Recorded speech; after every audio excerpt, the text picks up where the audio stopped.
सीधा मैं राशिद लतीफ़ साहब आपकी तरफ आ जाता हूँ।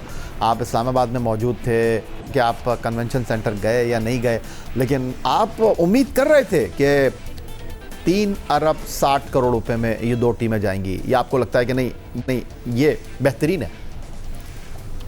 नहीं, मुझे इतनी उम्मीद नहीं थी। अपने जो है हर कोई काम कर रहा होता है फ्रेंचाइज के बारे में। लास्ट 10 ईयर से हमने बहुत उतार चढ़ाव देखे। पाकिस्तान सुपर लीग में शुरू होगी नहीं होगी वो वक्त भी देखा। फिर नजम सेठी साहब ने स्टार्ट लिया और नेक्स्ट 3 ईयर आउटस्टैंडिंग रहे। और लेकिन अभी जो बिड हो रही थी, मेरा यही एक अपनी तरफ से हिसाब लगाया था कि 150-155 तक एक टीम को जाना चाहिए। लेकिन बड़ी कामयाबी है पाकिस्तान क्रिकेट बोर्ड की और तमाम टीम की, जैसा नकवी साहब ने कहा। उसमें थोड़ी सी खुशी भी है और बड़ा गम का अंतर भी शामिल है। गम इसलिए है कि किसी पाकिस्तानी लोकल जो कि चाह रहे थे कि लेना, वो आपको पता है कौन कौन है, उन्होंने बड़ी मेहनत की है पाकिस्तान सुपर लीग को यहाँ तक पहुंचाने में, स्पॉन्सरशिप के लिहाज से और वैसे भी, चाहे वो डिजिटल कंपनी हो या वो सोलर कंपनी हो। और लेकिन खुशी इस बात की ज्यादा पैसा आया है पाकिस्तान क्रिकेट बोर्ड में जो कि लगेगा। और बाहर की कंपनीज है और लोकल लोग हैं, पाकिस्तानी है लेकिन आए बाहर से हैं, तो एक मिली जुली कैफियत है। लेकिन इससे क्रिकेट को फायदा होना चाहिए स्पेशली। चले, आपने फवाद सरवर की बात की जो कि ह्यूस्टन में रहते हैं और पाकिस्तान सुपर लीग की हैदराबाद फ्रेंचाइज 70 करोड़ रुपए में उन्होंने हासिल की है। उन्होंने इस 175 करोड़ रुपए की फ्रेंचाइज लेने के बाद क्या कहा, वो आपको दिखाते हैं।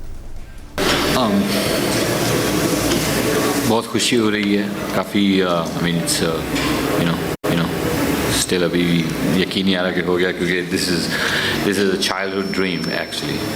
We all started playing at some point street cricket, backyard cricket, you know, practicing in front of the mirror in the night time, like trying to be the next big thing. But I'm very proud, and thank you so much to all my people who have been my support staff.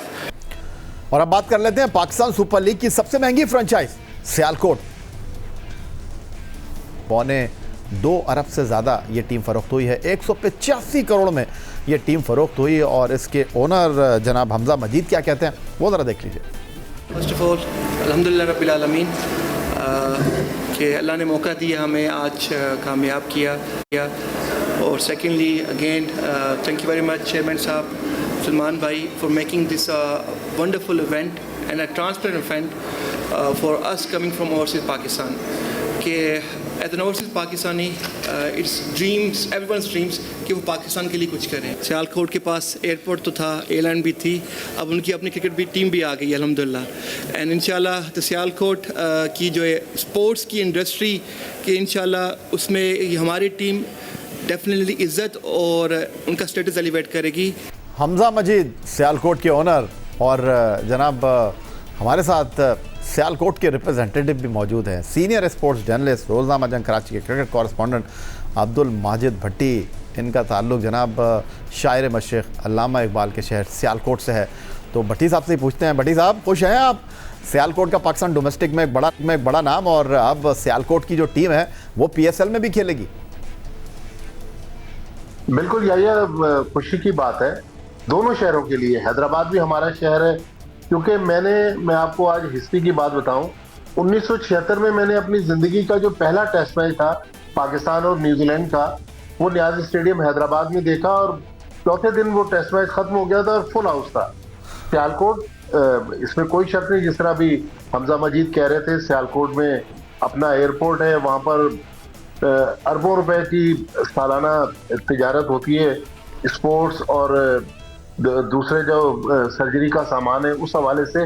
लेकिन उसका team का आ जाना, ये मेरा ख्याल सियालकोट की cricket के लिए बहुत बेहतरीन चांस है, क्योंकि जिना स्टेडियम सियालकोट, जहां एक ज़माने में रेगुलर टेस्ट और वनडे इंटरनेशनल होते थे, नियाज़ स्टेडियम हैदराबाद और सियालकोट का जिना स्टेडियम दोनों बाद में खंडर में तब्दील हो गए। कई बार नियाज़ स्टेडियम को तो बेहतर करने की कोशिश की गई, लेकिन नियाज़ स्टेडियम के बाहर क्लब हाउस भी बन गया, वहाँ पर एक यूथ हॉस्टल भी बन गया, लेकिन नियाज़ स्टेडियम की हालत नहीं बदली। और जो पिछला बजट था 2025-26 का, गवर्नमेंट ऑफ सिंध ने फ्लड लाइट्स के लिए भी रकम रखी थी। तो उम्मीद है कि सियालकोट की टीम बिकने से और हैदराबाद की टीम बिकने से इन स्टेडियम्स की भी हालत बेहतर होगी, क्योंकि मुझे याद है जब राशिद लतीफ साहब पाकिस्तान टीम के कप्तान बने तो 2004 में 3 में जब ये इंग्लैंड गए तो हैदराबाद के फैसल अतर को लेकर गए। फिर शर्जील खान, फैसल अतर, एक एक दो लड़के पाकिस्तान टीम में आते रहे। लेकिन सियालकोट आप देखें, सियालकोट की क्रिकेट की बड़ी लेगेसी है, जिसका राशिद भाई अभी बात कर रहे थे शोएब मलिक की। उसके अलावा बहुत सारे प्लेयर्स ने सियालकोट से पाकिस्तान को रिप्रेजेंट किया।